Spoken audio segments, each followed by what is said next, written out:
pərpətöyün var. Amma onu bugün bura mən gətirməmişəm. Məlaət xanım gətiribdir. Məlaət xanım deyir ki, siz hələ pərpətöyünün faydalarından nə bilirsiniz ki? Mən danışım, siz də bilin. Sizi dəvət edin bura Məlaət xanım. Mətbəxdə sizi çox sevirəm. Öyrənirəm həm də sizdən, onu da deyim. Məsələn, quyruqla bağlı dediyiniz, mən heç vaxt eşitmədiyim bir məsələ idi, amma bundan sonra istifadə edəcəm bir anda. Və mövsümü, pərpətöyünün mövsümüdür.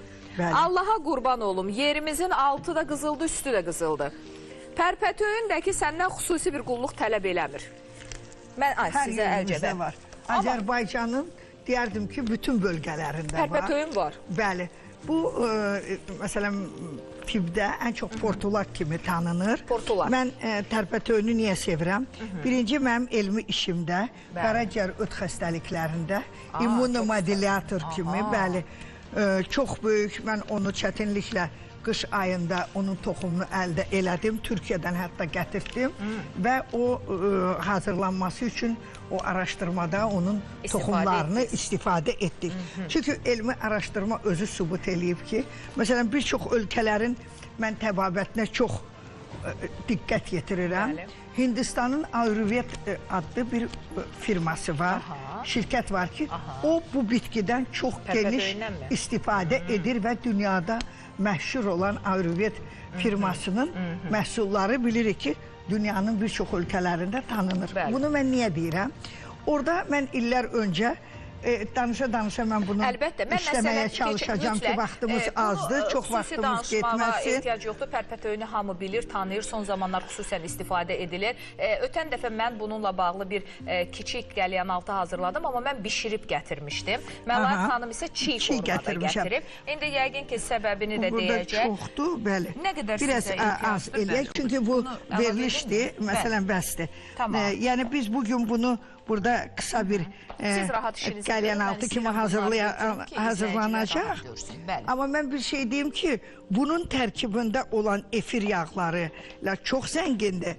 Karotin var, salfanoidlər var, yəni çox kimyəvi tərkibini açıqlamıram. Amma onu qeyd edeyim ki, yeganə bitkidir ki, tərkibində omega 3 var. Nə gözəl. Bəli, omega 3, omega 6. Bugün dünyanın, mən bir çox ölkələrində konferanslar olanda da omega 8, omega 6-dan danışdılar. Amma omega 3-ü biz hamımız tanıyırıq və bugün bunun tərkibində olan omega 3 sayəsində qaraciyər xəstəliklərində, mədə-bağırsaq sistemində çox dəyərli və əvəzolunmaz bitkidir. Həmçinin də bunun tərkibinə görə, mən məsələn bunun heç vaxt bu böyük zoğlarını atmağı düşünmürəm. Nə varsa orada var. Bəli, istifadə etmək lazımdır. Çünki hər bir bitkinin gövdəsi və yarpaqları, çiçəyi tam fərqli tərkibə malikdir. Doğrudur. Hər bir bitkinin, onu qeyd edeyim ki, hər bir bitkinin kimyəvi tərkibi var və farmakoloji təsiri var. Faydası var. Bəli. Ona görə də bir də insan orqanizminə olan təsir mexanizmi var.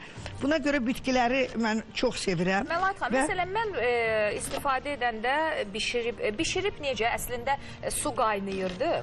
Tökdüm üstünə o şaxlığını, şaxlığını biraz itirmək üçün. 1-2 dəqiqə ilə bil o qaynar suda qaldı, buraxdı özünü və dərhal götürdük. Burada doğradıq, xiyar, bilmirəm, alçadüyü, göy-göyərti bir soyuq qəlyanaltı ilə. Amma siz çiğ istifadə edirsiniz. Bax, bunu belə çiğ istifadə edirik ona görə ki, tərkibi özündə qalsın, çox ölməsin.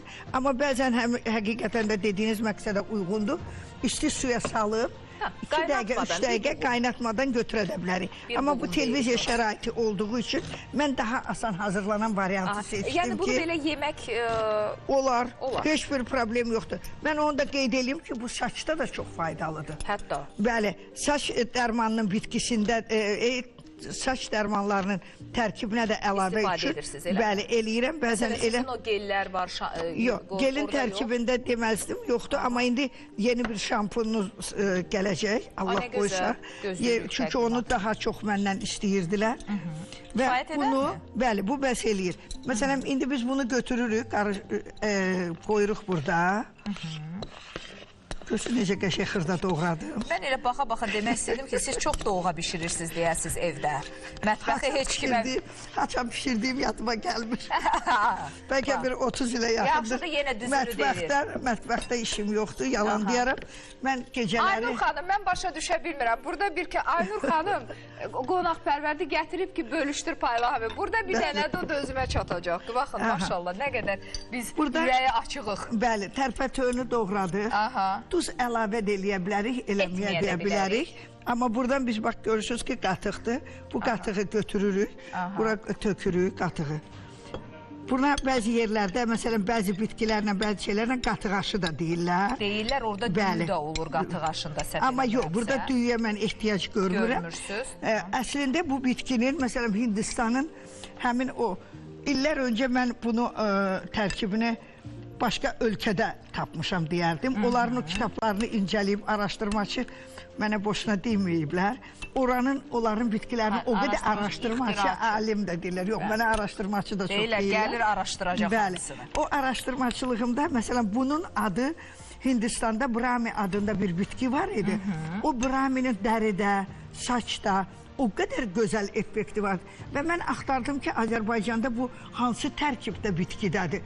Mən onu araşdıran zaman gördüm ki, ən tərpətöyün bitkisinin tərkibi sırf Brahmi adı ilə onlar da məşhurdur. Amma əslində bu bitkidir. Aha, siz deyirsiniz ki, bunun dəriyə də, saç tökülməsinə də, Bəli, orqanizm üçün. Faydası bitib tükənməz. Bəli, çoxdur. Bu qatılıq bəs edərmi? Bu bəsdir. Məsələn, biraz da qarışdırma bilərik. Bu qaşığa məsələn mən əl vurmadım. Sadəcə mən tamaşaçıdan üzr istəyəcəm. Bunun çiğ dadına baxmaq istəyirəm. Çünki çox dadlıdır, heç bir acılığı yoxdur.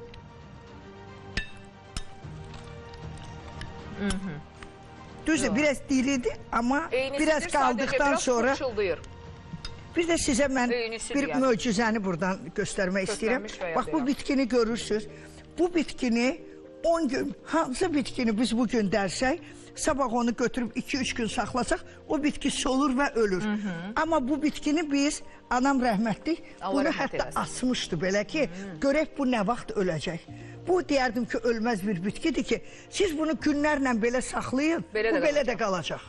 Heç bir yerdən qida almadan, çünki tərkibində o qədər efir yağları ilə zəngindir ki, bu bitkini harada istəyirsiniz asın, bax, heç yerdən qida alanmasın, elə də qalır. Aydındır. Ona görə bu bitkini biz çox sevərik və çox istifadə edirik. Bilirik ki, ümumiyyətlə Azərbaycanda istifadə olunur və bir çox... Bizdə məsələn, anam bunu qışda da istifadə etmək üçün, o gün məsələn bizdə bağda var, doğrudan da heç bir baxım sevməyəm, öz üçün bitir. Anam dərdi düzdür, biz belə də bişiririk, məsələn, soğanla da qovururuz, tutma da edirik. Doğası çox gözəl olur. Buna xiyar və s. Hətta yeri gələndə qutabada və s. və ilaxır. Amma gördüm ki, anam doldurdu torbalara və soyuducuya da atdı ki, mən qışda da pərpətöyünü istifadə edəcəm. Çox gözəl, çox düzgün eləyir. Düzgün edir. Təşəkkür edirəm. Çox düzgün eləyir. Minnətdaram sizə. Çox sağ olun. Yenə də faydalı məsləhətlərini verdi. Odur ki, pərpətöy. Amma nə qədər mövsümüdür istifadə edin. Bəli, nə qədər çox istifadə eləsəniz, o qədər də həzm sisteminə çox böyük təsiri var. Jalə xanım olacaq və yenə də mövzu bütün evlərə də olmasa bir evdən birə şamil edəcək mövzudur. Ona görə diqqətlə izləyək. Xüsusilə evində uşağı olan valideynlər. Çünki biz parazitar xəstəliklərdən danışacağıq və parazitar xəstəliklər uşaqlar tərəfindən daha çox yoluxulur. Düzdür, indi biz 90 yaşında bir adamı da Məlahət xanıma əmanət elədik. İstənilən yaşda yoluxa bilər insan. Məsələn, siz bundan danışaq. Siz dediniz ki, biz artıq ikinci-üçüncü dəfədir. Biz artıq parazitin nə olduğunu və əlamətlərini bilirik. Əlamət olmadan da İnsan bədəndə parazit olar. Bəli, təbii ki, ola bilər. Ki, heç nə vermir sənə. Heç bir şey olmadan da hər bir kəsdə ola bilər. Çünki elə vaxt olur ki, bəzən xəstələrdə immun sistem normal olduqda xəstə yoluxa bilər. Bəzən immun sistemi normal olan insanlar əslində çox yoluxmur. Amma yoluxan insanlar var ki, simptomsuz keçə bilər. Və belə insanlar var ki, gəlirlər, məsələn, allergiya ilə müraciət ediblər ki, məndə güclü qaşınma var, elə işə gələnə qədər də 2-3 elə xəstə olub ki, məsələn, qaşınma ilə müraciət edir. Baxanda görürsən ki, bu xəstədə normalda onda elə bir allergik həssaslıq yoxdur, amma askaridi var. Askarid güclü övrə verən parazitdir. Bu istənilən qurd növü allergik həssaslıq verə bilir. Amma dediyiniz kimi qurdun əlamətləri çoxdur və bu bir çox xəstəliklərdə yanaşı gedişli ola bilir. Və parazitlər biz bilirik ki, bugün insan helmintiləri çox yaygındır. İstər miqrasiyalar, istər məsələn həyat tərzimiz, fast food yeməkləri, düzgün gigiyenik qaydalara riayət olunmayanda insanlar hər bir kəs yoluxa bilər. Bu zaman ailədə ailə üzvlərində ola bilər, bir neçəsində ola bilər, bir neçəsində olmaya da bilər. Amma parazitin əlamətləri bilirik ki, uşaqlarda ən çox biz deyirik. Əvvəllər çox uşaqlarda deyirdik. Böyüklər bəzən utanırdı, çəkinirdi. Elə xəstələr olub ki, gəlib ki, qaynanan bilməsin, gəlin bilməsin, evdən heç kim bilməsin. Belə əvvəllər bunu çox eşidirdi. Amma son illərdə hər kəs çox əminliklə özünü yoxlatmağa gəlir. Çünki bəzən xəstələr özləri gözləri ilə bunu müşahidə edirlər. Görürlər. Deyir, məsələn, dünən gələn xəstələrin içərisində deyir, mən özümdə böyük bir soxulcan düşdüyünü görmüşəm. Təsəvvür edən necə qorxu keçirir insan. Bəli. Elə xəstə olub ki, ürəyi gedib. Tualetdə onu gördüyü zaman bunu biri gizli bir şey deyir ki, bu olan bir şeylərdir. Parazitlər bugün yaygın olduğu kimi müalicələrini də rahat aparmaq mümkündür.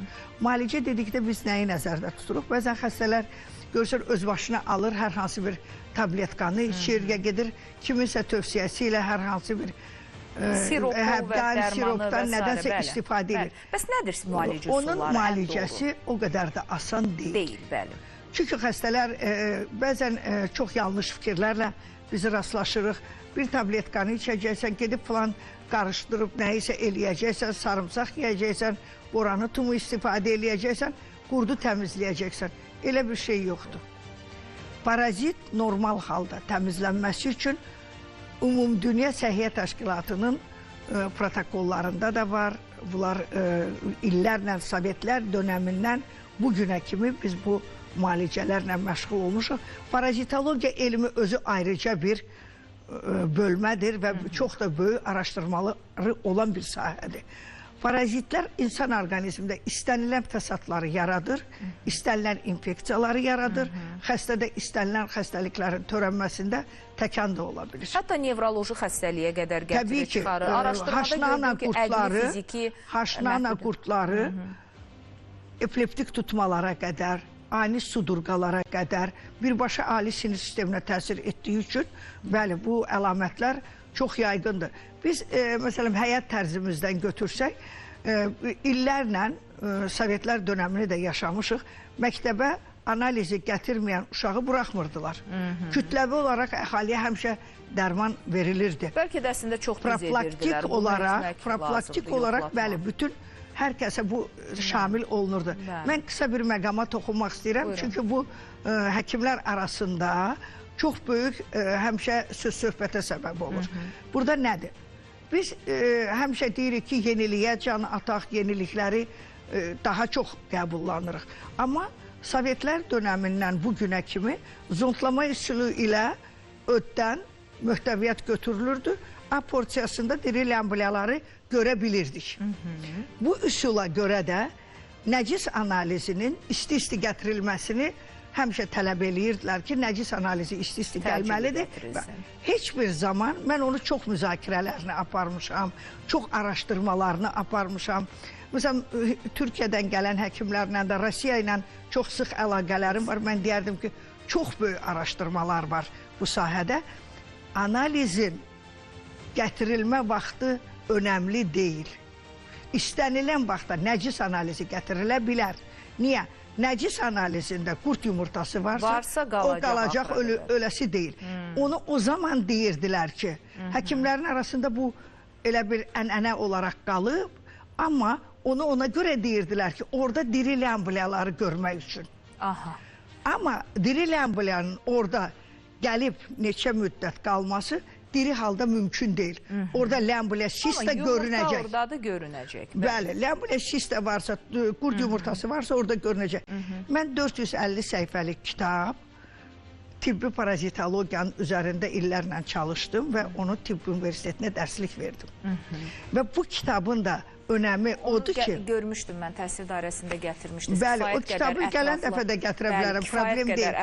Yəni, bunu nəyə görə deyirəm? Mən bu 20 ildən çoxdur mən bunun üzərində çalışmışam və həmişə bunun haqqında çox böyük danışıqlarım olub, araşdırma olub. Çox doğrudur ki, bugün hər kəs paraziti müalicə eləməyə çalışır. Hər kəs deyir ki, mən paraziti müalicə eləyirəm. Hər kəs çıxan yerindən duran travmatoloqdan tutmuş, ürək həkiminə qədər paraziti müalicəsində. Amma mən onu qeyd edeyim ki, bəli, hər bir tibb işçisinin vəzifə borcudur parazitlərlə mübarizə. Bunu hər bir kəs eləmək məcburiyyətindədir bütün tibb işçilərinin. Əgər parazit olan xəstədə taxikardiya da olacaq, allergik əziyyət çəkən xəstədə allergiyası da olacaq, mədə-bağırsaq, öd-qaraciyər sistemində də problemlər yaranacaq.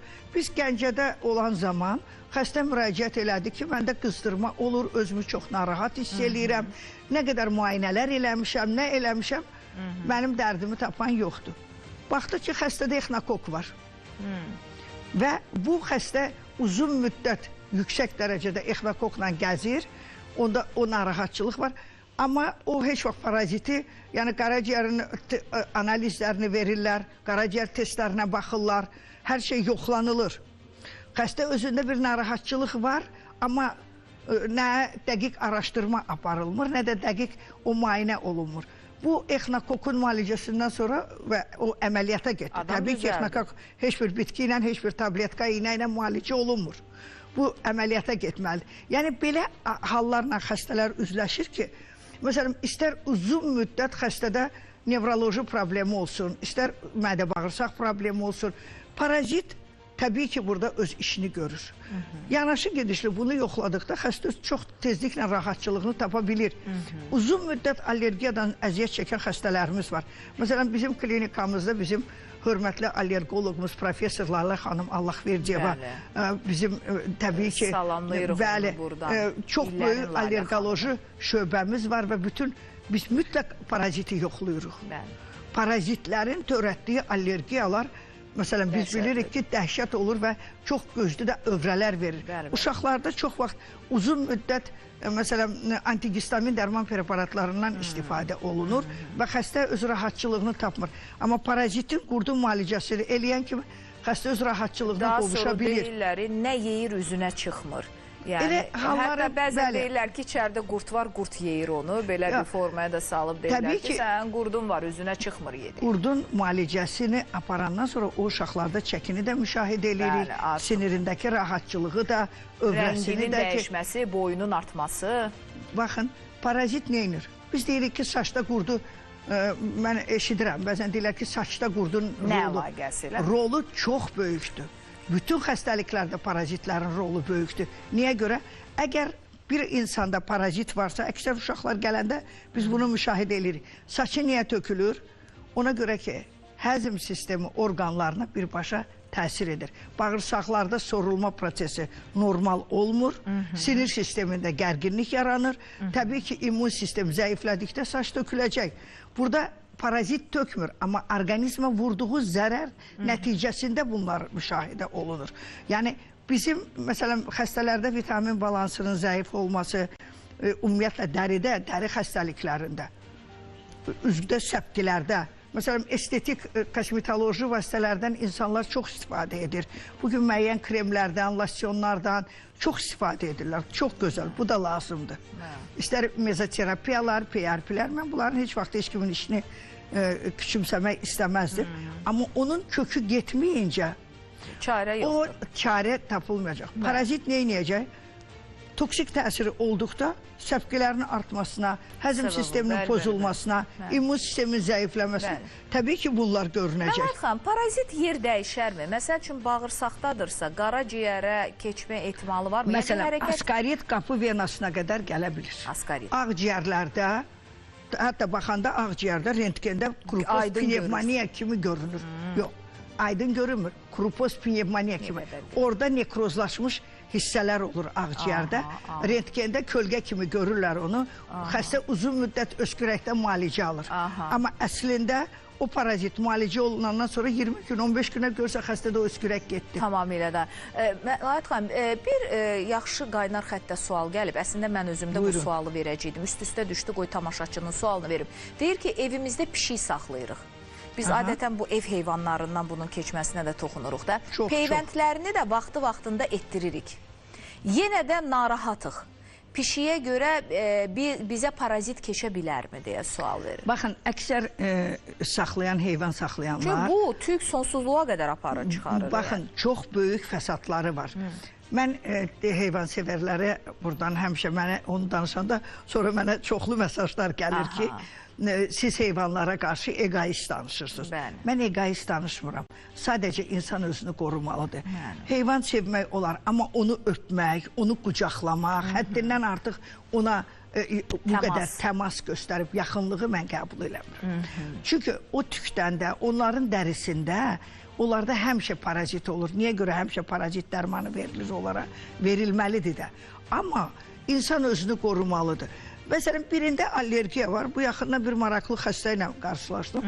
Xəstə üzündə böyük uşağın böyük belə yara yaranmışdı və dərisi qızarır, tez-tez səpir. Çox da günəşə çıxan kimi uşaq allergik həssaslığı da artır, dəri də çox bərbad hala gəlirdi. Xəstə sağalıb, nənə uşağı günəşə çıxardır, görüm ki, bu olurmu? Əgər bu insan buna həssaslığı varsa, bunu qorumaq lazımdır. Əgər allergiyası olana neynirik? Panel veririk. Deyirik ki, sən allergik həssaslığın yüksəkdirsə, sən bu qidaları qəbul etməyəcəksən. Sən məcburi onu uşağa verə bilərsən, verməyəcəksən. Çünki əgər verdikdə yenə allergiya olacaq. Orqanizmin sağalması üçün, parazitin sağalması üçün zaman lazımdır. Bir də bugün Azərbaycanda yetərincə panellər var, qurd testləri var. Ləmbliya üçün, abstrixoz üçün, toksikara üçün, məsələn, askaritlər üçün. Bunlar çox xüsusi şeylər. Həkimlər deyir ki, onu qanda yoxlamaq düzgün deyil. Qanda antiteli göstərir. Niyə görə toksoplazmanı yoxlaya bilərik? Bütün infeksiyaları qanda yoxlaya bilərik. Buradan gerpesi yoxlaya bilərik, sitomegalovirusu yoxlaya bilərik. Bunları niyə yoxlayırıq? Virusdur. İstər qanda, bütün təhlillər qanda göstərilir. Parazitin də qanda təyini mütləq şərtdir. Bəzən nəcisdə aylarla, dəfələrlə verirlər, göstərmir. Xəstədə əlamətləri də var, xəstə gözündən də görür o paraziti. Nəcisi 5 dəfə verir, çıxmır. Bu o demək deyil ki, xəstədə qurd yoxdur. Əgər qanda antiteli göstərirsə, demək orada o parazit var. Bəzən bu şeylərə mən niyə aydınlıq gətirmək istəyirəm? Əgər o reaktivlər düzgün göstərmirsə, niyə görə Səhiyyə Naziri onu qəbul edir, Azərbaycana buraxır? Yəni bu reaktivlərin illərlə təcrübədən Almaniyanın reaktivi var, exnokok üçün var, abstrixoz üçün var. Biz bunlar Azərbaycana gəlirsə, bunlardan xəstələrdə yanlış fikir yaradırlar.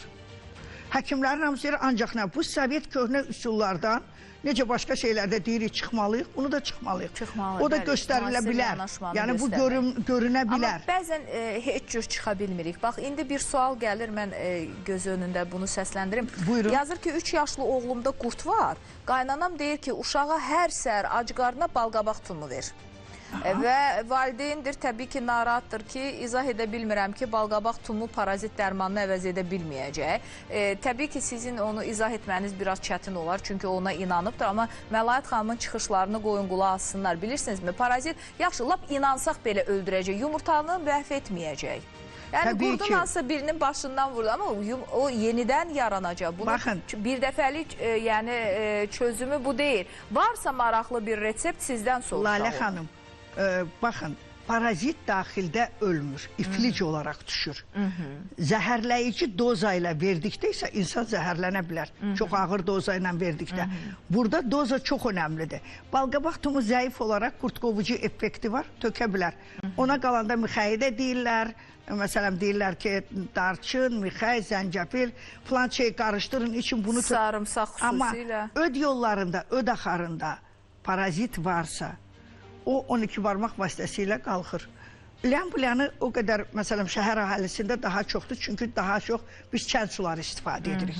Rayon əhalisində, mən bunun statistikasını aparmışam illərlə, daha çox rast gəlinir. Məsələn, askaritlərdir, angilistoma, Cəllabat, Biləsuvar, Lənkəran o zonada daha çox yayğındır. Məsələn, bu parazitlərin də növləri var. Haşnana qurdunun, məsələn, son illərdə bunu Sovetlər dönəmində daha çox aşkarlanırdı, nəcisdə aşkarlanır. Bizim özümüzdə nəcis paneli var. Necə allergik panel kimi, yəni o hər klinikada yoxdur və kim ondan məşğuldur, onlar da o nəcis panelində hansı qurd növünün olmağı allergik test kimi aşkarlanır ki, hansı parazitlər var. Bu sual da mənə maraqlı gəldi, səsləndirim. Deməli, bir xanımdır, yazıb ki, suşini çox sevirəm. Bilmək istəyirəm ki, çiğ balıqdan parazit yoluxması riski nə qədərdir? Çox gözəl. Çox gözəl yoluxması mümkündür. Mən də elə biləm deyir, çox gözəl, ye. Çox gözəl yoluxması mümkündür. Çiğ balıqdan. Jalə xanım, gülümsürsünüz, suşini sevirsiniz? Uşaqlarım çox sevir. Diqqətli olmaq lazımdır, bax, uşaqlar. Rusiyadan gələn bütün pasiyentlərin 90%'ında deyərdim ki, toksikarla gəlir. Abstrixozla gəlir. Abstrixoz ən dəhşətli sorucu qurtlar qrupuna aiddir. Məsələn, uşaqlar arasında ən çox hansı qurtlar yayğındır? Enterobiozlardır, trixolyozdur, məsələn, haşnanadır, askaritlərdir, lambliyalardır, toksikaradır. Bizi, məsələn, öküz soliteri də bugün çox yayğındır. Öküz soliteri led şəkilli qurtlardandır. Öküz soliteri bilirsiniz, elə olur ki, ya bir kiloluq banka ilə xəstədən düşüb, belə götürüb gəlib. İnsan bədənində o qədər. Bəli, niyə o görüntüləri göstərmirlər? Orada o görüntülərin hamısı var. Təqdim edək nəyi göstərə biliriksə? Ona görə qeyd eləmək istəyirəm ki, parazitar xəstəliklərin insan orqanizminə vurduğu zərəri heç nə vura bilmər. Bir müəlliməmiz var idi, uzun müddət nevroloji müalicə almışlar, Jalə xanım inciməsin. O qədər ona nevropatologlarda gəzib, o qədər müalicə almışdı. O sadəcə o dərmanları... Jalə xanım inciməz, mən incirəm. Mənim həkimi qoyub, niyə başqa yerdə alıbsınız, nəticəsi də olmayıb. Siz onu deyim ki, o qədər o iynə dərman qəbul eləmişdi ki, öd kisəsinin funksiyası pozulmuşdu qaraciyər və yaxınlaşanda klinik o bizə qurda görə yaxınlaşmamışdı. O bizə müəllimə idi, yaxınlaşdı ki, mən bezmişəm, mənə heç kim inanmır, amma heç nə mənə kömək eləmir. Həmin xəstənin ödü yuyuldu klinikada. Ondan biz yuyulandan sonra getdi evə. Axşam onda böyük sancı olmuşdu, narahat olmuşdu. Və xəstə nə qədər ondan soxulcanın düşdüyünü gözünlə müşahidə eləmiş. Deyir, həmin gecə mən rahat yatdım ki, bu neçə ildə bildim ki, yuxu nədir? Yəni, insan orqanizmində canlı, yad bir şey varsa, təbii ki, onu narahat edəcək. Son tamaşaçı sualı verəcəm, çünki bu da maraqlı gəldi və suşiyə bənzər bir sualdır. Kebabı, steyki çox vaxt az bişmiş, yəni qanlı sev. Bax, bu mənim evladımdır artıq. Belə ətdən qurd yarana bilərmi? Təbii ki, çiğ bişməmiş iri buynuzlu heyvanların ətindən öküz soliterinin yaranması mümkündür. Bizdə donuz soliteri çox azdır. Çünki Azərbaycanda donuz əti o qədər istifadə olunmur. Amma öküz soliteri bugün çox yayğındır və var. Həmin isteklərdən, çox yaxşı bişməmiş dönərdən, başqa ətlərdən. Dönər onsuz da ət deyil. O qədər o buzluqda qalır ki, orada bir şey qalmaz. Amma o isteklər, o qanlı çiğ, ya xanımlar evdə çiğ ətin dadına baxan zaman istənilən bir halda hər kəs yoluxa bilər. Aydındır. Mən sizə təşəkkür edirəm Məlahət xanım, amma burada bu sözdə mütləq deməliyəm. Bayaq siz dediniz ki, hər kəs bununla məşğul olur, hər kəs çalışır ki, parazitlərlə mübarizə. Amma nə olursa olsun, mən bunu görürəm və bilirəm ki, əksər insanların ağlına parazitlərlə mübarizədə, saç tökülməsi ilə mübarizədə siz gəlirsiniz. Və mən həmin insanlara bir daha sizin əlaqə nömrənizi xatırlatmaq istəyirəm. Şəhər nömrələrindən 012 541 7070, mobil telefonlardan isə 051 388 7070 nömrəsindən zəng edib Məlahət xanımın məsləhətlərini alıb qəbuluna gedə bilərsiniz. O panel dediyi yoxlama üsullarından istifadə edə bilərsiniz və təbii ki, qısa zamanda da siz sağlamlığınızla bağlı xeyli böyük irəliləyişləri görmüş ola bilərsiniz. Sizə bir daha təşəkkür edirəm həm o iftiralar üçün, az öncə dediyiniz araşdırmalar üçün, bu qədər maarifləndirici məlumatlar verdiyiniz üçün minnətdaram Məlahət xanım. Təbii ki, biz orada qaraciyərdən də danışdı, amma qaraciyər elə bir sirli orqandır ki, qaraciyərlə bizim ancaq gərək hepatoloqumuz məşğul olsun.